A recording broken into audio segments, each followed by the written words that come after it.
Let's queer up the USA view.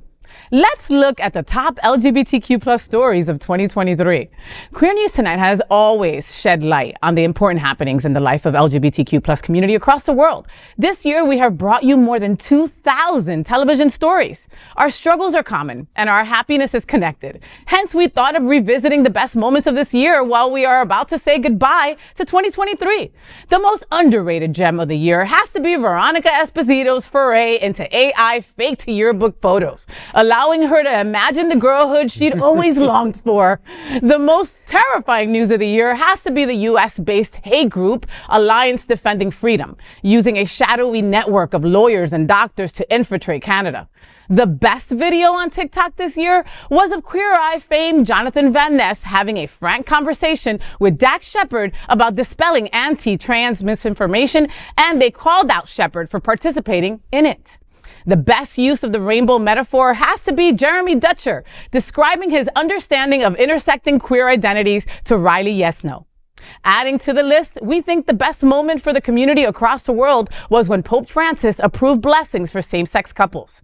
There is a tie for the best hypocritical moment of the year. The first one has to go to Kid Rock drinking Bud Light and serving it at his restaurant after opposing it first for signing a trans TikTok star, Dylan Mulvaney. The second contender for the title is Moms for Liberty co-founder Bridget Ziegler. You won something, mama. You did. Flunking her own so-called morality test. And how can we forget this year's queerest award ceremony?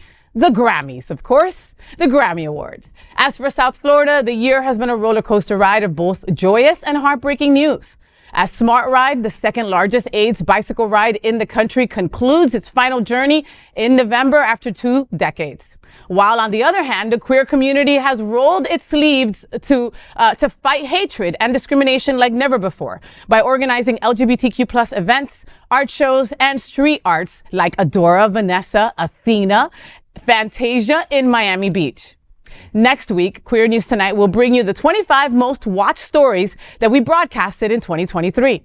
We call it the Special 25 in 23, and it is substantial as more than 500,000 have subscribed to Happening Out Television Network on the streaming networks of Roku, Apple TV, Android TV, and Amazon Fire TV.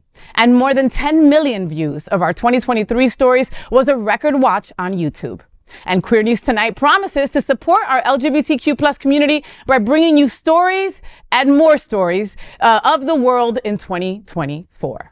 Wow. So what do you folks think about all of that? Those are some good juicy parts. I think my favorite has to be, though, it's hard though. It's hard to pick my favorite out of the ones that we just stated, but it has to be Kid Rock. Just because like that fool was just there screaming and yelling about this and how dare they? And I literally put a video to YouTube, put a video to TikTok of him with an AK-47 just annihilating cases of Bud Light while still serving it at his restaurant. Like, I love that little tidbit. Well, at least he knows his customers' taste. Right? I mean. Yeah, I found that the most frightening video of the year. I really did, because I mean, those Bud Light cans were LGBTQ plus community. That's who he was shooting at. Yeah. And so, 2024, my wish is for Kid Rock to just go away. I mean, which you really had. Culturally, you only became relevant because you shot up a bunch of Bud Light cans. So let's just be clear on that.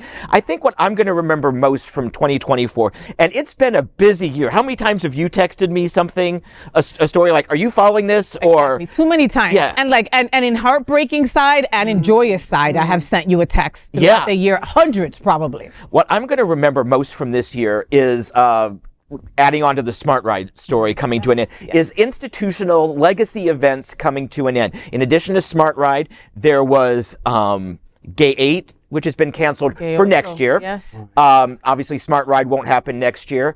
And Pride Fort Lauderdale and its implosion. And the scary part was all three happened for very different reasons. So it's like there's nothing we can look and say, oh, this is a systemic problem.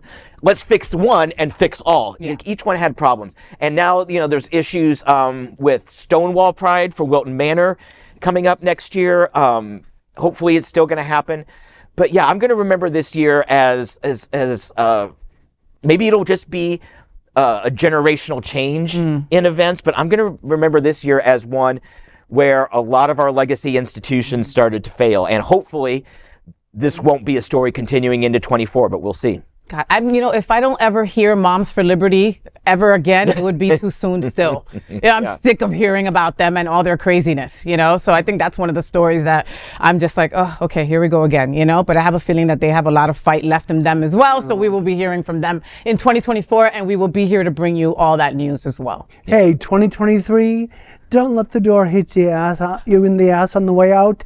And please take Bridget Ziegler and Moms for Lobotomies with you. Well said, sir.